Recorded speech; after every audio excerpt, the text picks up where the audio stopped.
Hey guys, tonight we're traveling back to a civilization that gave us concrete, aqueducts, public baths, and, somewhat unexpectedly, relationship problems that would feel completely familiar in a modern group chat. Before we begin tonight's slow journey through the romantic disasters, dramatic breakups, questionable marriage choices, and surprisingly relatable dating habits of ancient Rome, take a moment to like the video and subscribe, but only if you genuinely enjoy these sleepy walks through history. And while you're settling in, let me know in the comments where you're listening from. Maybe you're listening late at night in a quiet apartment. Maybe you're wrapped in blankets while rain taps against a window somewhere. Or maybe it's the middle of the afternoon and you're simply pretending to work while learning about Roman love triangles. No judgment here. Now dim the lights, get comfortable. Maybe turn on a fan for that gentle background hum, and let's drift together into a world where people wore togas, worshipped dozens of gods, and somehow managed to create relationship drama that would look perfectly normal on social media 2,000 years later. One of the easiest mistakes to make when thinking about ancient Rome is imagining everyone as distant historical statues, marble faces, blank expressions, people who spent all day discussing military campaigns and taxation. The reality was much stranger. Romans worried constantly about love. They worried about who liked whom. They worried about getting married. They worried about getting divorced. They worried about their reputation. And most importantly, they worried about what everyone else was saying behind their backs. Some things never change. If you walked through the streets of Rome during the height of the empire, you would encounter a city full of gossip, professional-level gossip, Olympic-level gossip, the kind of gossip that could probably power a small nation. Rome's population may have approached 1 million people at certain points, and despite this enormous size, everyone somehow seemed to know everyone else's business. Especially when romance was involved, the Romans absolutely loved discussing relationships. Poets wrote about them. Politicians complained about them. Historians recorded them. Neighbors whispered about them. And occasionally, emperors made laws about them. Because when Romans saw a complicated relationship situation, their first instinct was often to involve the government, which feels surprisingly modern now. Unlike many earlier societies, Roman marriage was not always centered entirely on romance. That probably isn't shocking. Most historical marriages involved practical concerns. Families wanted alliances. Property needed protection. Status had to be maintained. Parents often played major roles in selecting partners. But here's where things become interesting. Romans also talked constantly about love, actual emotional love, the kind that makes people write embarrassing poetry at 2 a.m, the kind that causes bad decisions, the kind that convinces perfectly intelligent people that this relationship will definitely work out despite every warning sign imaginable. Roman literature is packed with examples. Some are sweet, some are tragic, some are incredibly dramatic, and some make modern celebrity relationships look remarkably stable. Take the poet Catullus, for example. Or rather, let's gently float toward Catullus, because his love life was basically a centuries-long cautionary tale condensed into a few years. Catullus lived during the 1st century BCE. He became famous for writing some of the most personal poetry in Roman history, and much of it centered around a woman he called Lesbia. Now, historians aren't entirely certain about every detail of their relationship, but what we do know paints a very familiar picture. Catullus was completely obsessed, not mildly interested, not casually dating, obsessed. He wrote passionate poems praising her beauty. He wrote poems celebrating their relationship. Then he wrote poems about betrayal, then heartbreak, then jealousy, then anger, then longing, then regret, then apparently more heartbreak. The emotional roller coaster never seemed to stop. Reading Catullus can feel surprisingly modern. At times he sounds less like a Roman aristocrat and more like someone posting cryptic messages online. You can almost hear his friends telling him to move on, and you can almost hear Catullus immediately doing the opposite, because human nature remains remarkably consistent across centuries. Of course, Catullus was hardly alone. The Roman elite frequently found themselves tangled in complicated romantic situations, partly because marriage and love didn't always overlap neatly. A Roman nobleman might marry for family advantage while pursuing romance elsewhere. The result was often messy, very messy. One reason we know so much about Roman relationships is because Romans loved writing letters. Letters survive in astonishing numbers, and these letters reveal a surprisingly recognizable emotional world. People missed their partners. They worried about distance. They argued. They apologized. The famous Roman statesman Cicero left behind enormous collections of correspondence. Through these letters, we glimpse ordinary emotional concerns. Even powerful Romans spent plenty of time thinking about family and relationships, because no amount of political influence can prevent awkward conversations. Now let's talk about dating, or at least the Roman version of dating. No dinner reservations, no dating apps. Instead, social gatherings played an important role. Dinner parties were major events. Romans took dining very seriously. An invitation to the right dinner could improve your social standing.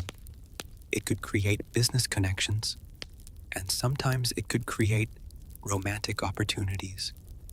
Guests reclined on couches, food arrived in multiple courses, wine flowed freely, conversations stretched late into the evening, and somewhere among the politics, philosophy, and gossip, people flirted, because humans have apparently been finding excuses to flirt for thousands of years.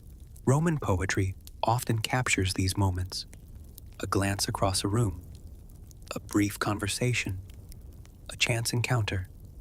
The emotions feel surprisingly contemporary. Only the clothing has changed, and perhaps the number of marble statues nearby. Another fascinating aspect of Roman love lives was the importance of appearance. Every society develops beauty standards. Rome was no exception. Men discussed hairstyles, women discussed cosmetics. Roman writers frequently offered advice on romance. One of the most famous examples comes from Ovid. Ovid wrote a work called Ars Amatoria. Think of it as a dating guide, written nearly 2,000 years ago. A Roman self-help book. Ovid offered suggestions about meeting potential partners, maintaining attraction, writing messages, making impressions, avoiding mistakes. Much of it sounds surprisingly familiar. Some of it sounds deeply questionable. In many ways, Ovid understood something fundamental. People desperately want instructions for love. They always have. Meanwhile, Roman marriages themselves could vary dramatically. Some couples appear genuinely affectionate. Letters suggest deep emotional bonds. But not every marriage was idyllic. Far from it. Some relationships became famous for conflict.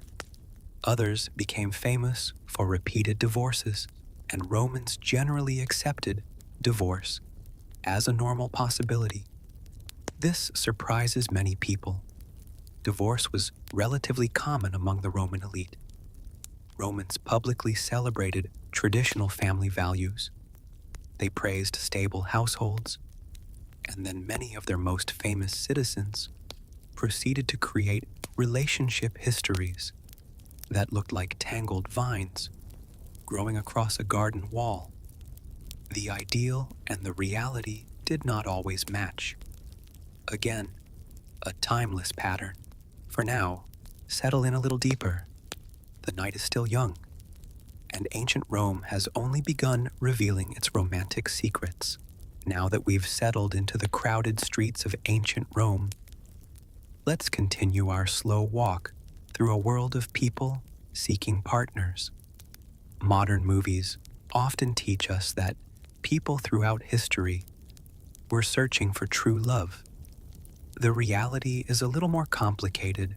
Romans absolutely believed in love, but they also worried about status, family reputation, money, and political alliances. Finding a spouse often resembled a complicated business negotiation with occasional emotional side effects. Parents frequently became heavily involved. Imagine being 16 years old and discovering your dating life has become part of a long-term political strategy. That was not unusual. Despite all these practical concerns, Romans remained hopelessly interested in romance. They tried to make marriage logical, but people kept having feelings. Let's drift toward one of Rome's most fascinating observers, the poet Ovid. He would have been the ultimate relationship influencer. Augustus wanted traditional values and order. Ovid looked around and essentially said, "Interesting idea. Anyway, let's talk about flirting." According to Ovid, finding love was a learnable skill, something that could be studied and improved through observation and practice.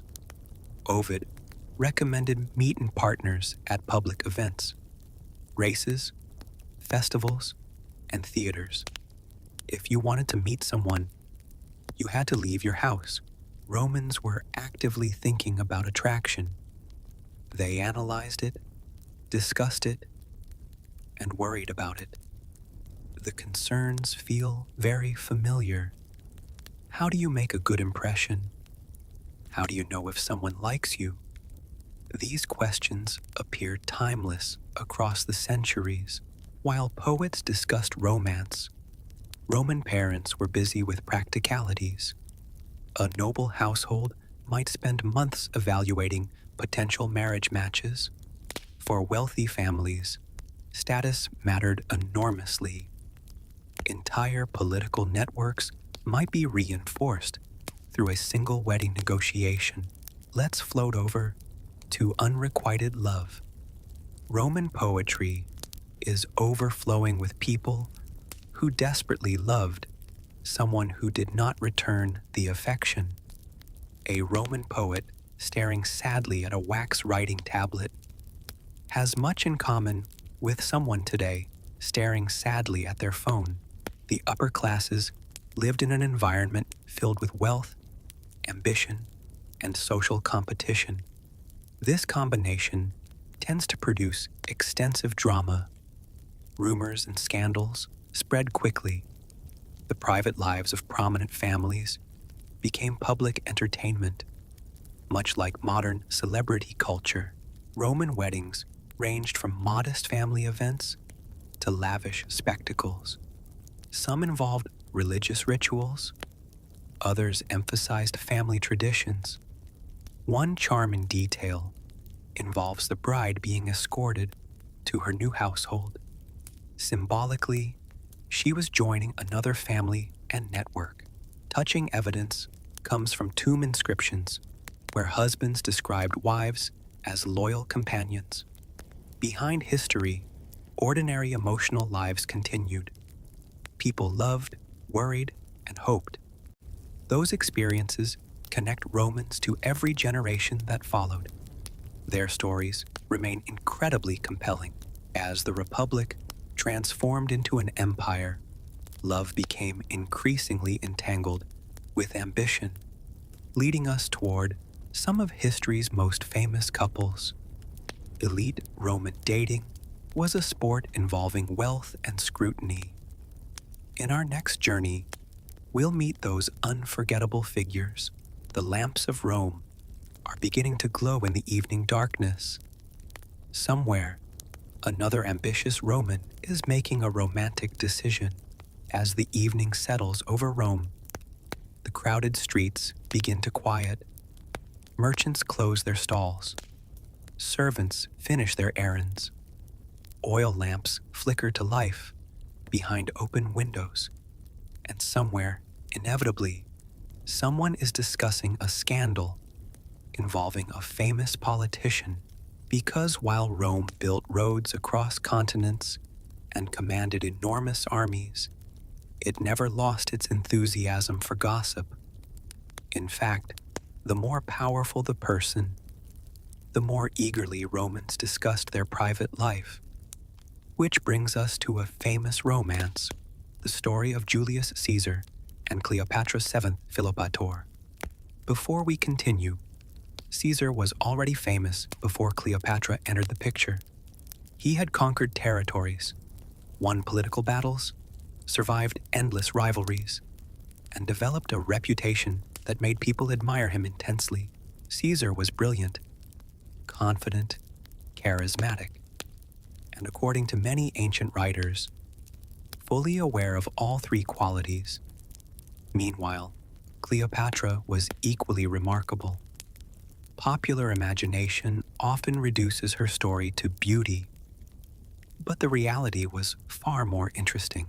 Cleopatra was highly educated, spoke multiple languages, understood politics well, and possessed an intelligence that impressed both allies and enemies. She inherited a kingdom facing serious challenges, and she spent much of her life trying to preserve its independence from Rome. When Caesar and Cleopatra met, both were navigating complicated political circumstances. Neither was simply looking for romance. Ancient writers loved describing Cleopatra's arrival. The story involves her being secretly brought into his quarters. What matters is that the entrance made an impression. Cleopatra understood presentation, symbolism, and how to capture attention, skills that remain useful in politics today. The relationship that followed fascinated contemporaries. Roman elites were not strangers to complicated situations, but this relationship attracted enormous attention. For Cleopatra, the relationship strengthened ties with Rome. For Caesar, it strengthened his position in Egypt. The two eventually had a son known as Caesarion. His existence added another layer of complexity to an already complicated situation. Eventually, Caesar's life came to its famous conclusion. What matters for our story is that his death left enormous uncertainty behind. Cleopatra suddenly found herself navigating a rapidly changing landscape, which brought another important Roman into her life, Mark Antony. Antony was almost impossible to ignore. He was charismatic, ambitious, confident, and a skilled military commander. After Caesar's death, Antony emerged as a major figure. Eventually, his path crossed with Cleopatra's, creating one of history's most famous relationships. Unlike Caesar and Cleopatra's strategic connection, Antony and Cleopatra generated stories filled with extravagance, lavish celebrations, and magnificent displays. Antony and Cleopatra became symbols of luxury, passion, and excess. Their enemies seized every opportunity to criticize them, especially one enemy, Augustus, known as Octavian. Octavian was young, extremely intelligent, and extraordinarily effective at political messaging. He shaped the narrative. Antony was portrayed as distracted by Cleopatra, while Octavian presented himself as the responsible defender of Roman values. The contrast worked. Romans loved simple stories, a disciplined leader versus a rival, lost in luxury. Reality was complicated, but simple narratives win. Eventually, their story reached its conclusion. Romans were fascinated by powerful couples. They obsessed over them, admired them, and criticized them. In that sense, little has changed. People remain endlessly curious about famous relationships and what happens behind closed doors. While emperors and queens attracted attention, ordinary wealthy Romans were busy with their own drama. The strategic marriage could strengthen alliances or improve social standing. A rising politician might marry into a respected family to expand influence. Of course, real emotions frequently complicated these arrangements. A planned marriage might develop genuine affection or become miserable. Roman women of elite families often occupied complicated positions, shaping family decisions and exercising influence behind the scenes. Ancient Romans were not emotionally distant figures trapped inside textbooks. They were messy, complicated people, balancing love, ambition, and desires. The same balancing act humans perform today, only with fewer smartphones and considerably more marble. Perhaps that's why their stories endure. Beneath the togas and temples, we find ourselves, not exactly the same, but surprisingly close. The night grows deeper. The city grows quieter. Inside a villa, another family is arranging a marriage that will create history or headaches. The night has settled comfortably over Rome now. The streets are quieter. The markets have closed. Most respectable citizens are asleep, or at least pretending to be. And somewhere behind the walls of a wealthy Roman villa, a husband and wife are probably having exactly the same argument they had last week. Because for all their military victories and architectural achievements, the Romans never managed to solve the problem of complicated relationships. As we've slowly wandered through Roman love lives, we've seen poets falling in love and politicians turning relationships into public spectacles. Tonight, let's spend some time inside the Roman household itself, because this is where the real story happens, not on battlefields, not in Senate chambers, but around dinner tables, inside courtyards, in private conversations. One of the biggest surprises for modern audiences is how flexible Roman marriage could sometimes be, especially when it came to divorce. Now, this does not mean Roman divorces were pleasant. They were emotional in ancient Rome, just as they are today. People felt betrayed, rejected, heartbroken. Human emotions have remained remarkably consistent. What differed was the legal process. A Roman marriage could end with startling simplicity. In many cases, one partner simply declared the marriage over. That was essentially it. In practice, things were much messier, because whenever property, children, and extended families become involved, simplicity tends to disappear. The Roman elite especially seemed to treat marriage and divorce almost like seasonal activities. A prominent politician might marry several times. Historians sometimes struggle to keep track of family trees because Romans kept rearranging them. A family gathering must have required notes. One famous example comes from the statesman Cicero.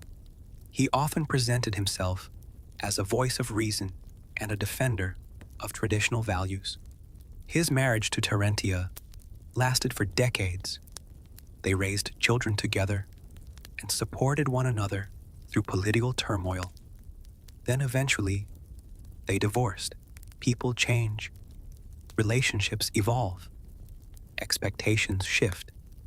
And sometimes long partnerships come apart, even when nobody originally expected them to. Interestingly, Cicero later remarried. That marriage proved much shorter.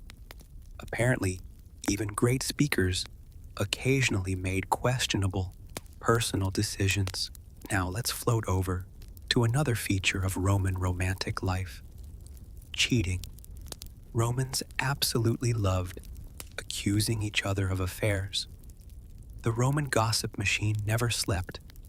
A politician might wake up and discover half the city discussing an affair that may or may not have existed. One Roman woman who attracted attention was Clodia. She was intelligent, well-connected, and frequently discussed by contemporary writers. Elite women could own property, manage finances, and influence family decisions. Some things never change. Roman literature is overflowing with jealousy. Poets wrote about it constantly. Reading Roman love poetry feels like ancient social media insecurity. The Romans also had modern conversations about compatibility. Some people preferred stability. Others prioritized ambition. These differences created tension. Among the wealthy, appearance played a major role. Romans devoted astonishing energy to grooming. Hair, clothing, and jewelry mattered. Apparently, every generation believes the next one is dressing incorrectly. It is one of our oldest traditions. Amid all the scandals, genuine love certainly existed. We have evidence everywhere: letters, poems, and memorial inscriptions. A husband describes his wife as kind and loyal. A wife remembers her husband as her closest companion. The words feel human. History isn't merely a collection of emperors and wars. It's millions of ordinary relationships unfolding across centuries. Soon we'll encounter emperors whose marriages became public spectacles. But for now, let yourself sink a little deeper into the story. The city is sleeping. The fountains continue their quiet murmur. The oil lamps flicker softly. History suggests confidence never required evidence. The night has grown deeper now. Most of Rome is asleep. The noise of the day has faded into the background. A few lamps still glow behind shuttered windows. A distant dog barks somewhere beyond a courtyard wall. Water trickles through fountains that have been running longer than most people's family histories. And as we continue our slow journey through the love lives of ancient Romans, we arrive at a group of people who somehow managed to make ordinary relationship problems vastly more complicated: the emperors. Because it turns out that absolute power does not magically create emotional maturity. If anything, Roman history occasionally suggests the exact opposite. Now, to be fair, being emperor was not exactly a relaxing job. You were expected to govern millions of people, manage armies, handle political rivals, maintain public support, oversee an enormous economy, and somehow still have a functioning personal life. Many emperors struggled with the last part. quite a few struggled with the first parts too. But tonight, we're focusing on relationships, and Roman emperors provided historians with enough material to fill entire libraries. Let's begin with one of the most fascinating marriages in Roman history, the relationship between Augustus and Livia Drusilla. At first glance, their marriage appears surprisingly stable, which immediately makes it unusual by Roman imperial standards. Augustus spent decades transforming Rome from a republic into an empire. He was careful, patient, extremely intelligent, and perhaps most importantly, he understood the value of public image. Livia was equally impressive. She was politically astute, highly respected, and one of the most influential women in Roman history. Together, they formed something that looked remarkably modern, a political power couple, the kind of couple who appear side by side in historical discussions for centuries afterward. Ancient writers frequently commented on their relationship. Some praised it, others suspected hidden schemes, because Romans found stable marriages slightly suspicious. Apparently, if two powerful people remained together for decades, somebody would decide there must be a secret. Still, Augustus and Livia remained together for over 50 years, an astonishing achievement in any era. Their partnership became part of the empire itself. Livia exercised enormous influence, not through official power, but through advice and networking. Now, let's gently drift from one of Rome's most successful imperial marriages toward one of its most chaotic emperors. Enter Nero. Nero's love life generated enormous attention. His first marriage was to Claudia Octavia.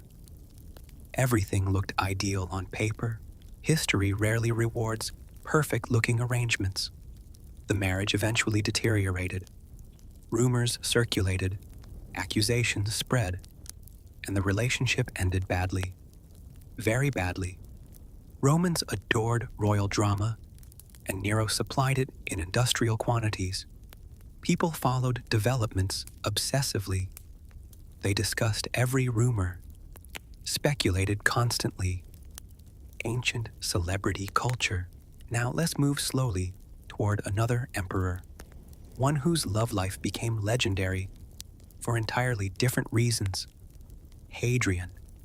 But many people remember him today because of his relationship with Antinous. Ancient sources suggest genuine affection, deep affection. When Antinous died unexpectedly, Hadrian's grief became famous throughout the empire. He commissioned statues, founded cities beneath titles and ceremonies were human beings, people capable of profound attachment, profound loss, and profound sadness. One fascinating example comes from how often elite marriages became public conversations. Servants talked, relatives talked. Modern audiences sometimes imagine this as cold and transactional, yet reality was often more complicated. Affection and ambition frequently coexisted. Publicly, Roman culture emphasized self-control. Privately, however, letters reveal anxiety, longing, jealousy, affection. They worried about finding love, keeping love, losing love, the same concerns that fill conversations today. For now, though, the city remains quiet. The moon hangs above rooftops and temples. The fountains continue their endless conversations with the night. History has seen this before, many, many times. And so, as our long walk through the love lives of ancient Romans slowly comes to an end, the city around us begins to fade into the darkness. The lamps burn low, the streets grow quiet, the last conversations drift away behind heavy wooden doors, and somewhere beyond the rooftops, the ancient world settles into sleep. Tonight, we've spent time with poets who couldn't stop thinking about former lovers. We've met ambitious politicians who somehow turned marriage into a political strategy. We've followed emperors whose personal relationships became public entertainment for an entire empire. And we've discovered that beneath all the marble, gold, and imperial grandeur, Romans were surprisingly familiar. They worried about finding love. They worried about losing it. They overthought conversations. They made questionable romantic decisions. They ignored obvious warning signs. And occasionally, they convinced themselves that this relationship would definitely be different from all the previous ones. History suggests otherwise, but optimism has always been one of humanity's favorite habits. Perhaps that's the most surprising lesson of all. When we first imagine ancient Rome, we tend to picture grand temples, military victories, powerful emperors, and enormous monuments. And those things certainly existed. But everyday life was also filled with awkward first meetings, complicated marriages, jealousy, affection, heartbreak, loyalty, and all the messy emotions that continue following human beings through every century. The Romans lived 2,000 years ago, yet their romantic problems often feel as if they happened yesterday. The names are different, the clothing is different, the technology is different, but the emotions remain almost exactly the same. A lonely poet staring at a wax tablet, a worried spouse waiting for a letter, a couple arguing over expectations, a family interfering in someone's love life. None of it feels particularly ancient, because people have always been people, and perhaps they always will be. So as we leave Rome behind tonight, the great city slowly disappears into the darkness. The fountains continue their endless whispering. The moon hangs over quiet villas and sleeping streets. The senators, merchants, poets, emperors, and dreamers all fade gently into history once more. And somewhere in that distant world, another Roman is probably writing a dramatic love poem that absolutely nobody asked for. Some traditions never truly disappear. Thank you for joining me on tonight's journey through the surprisingly modern love lives of ancient Romans. Now get comfortable, let the story drift away, and as the ancient city settles into silence, allow yourself to do the same. Good night.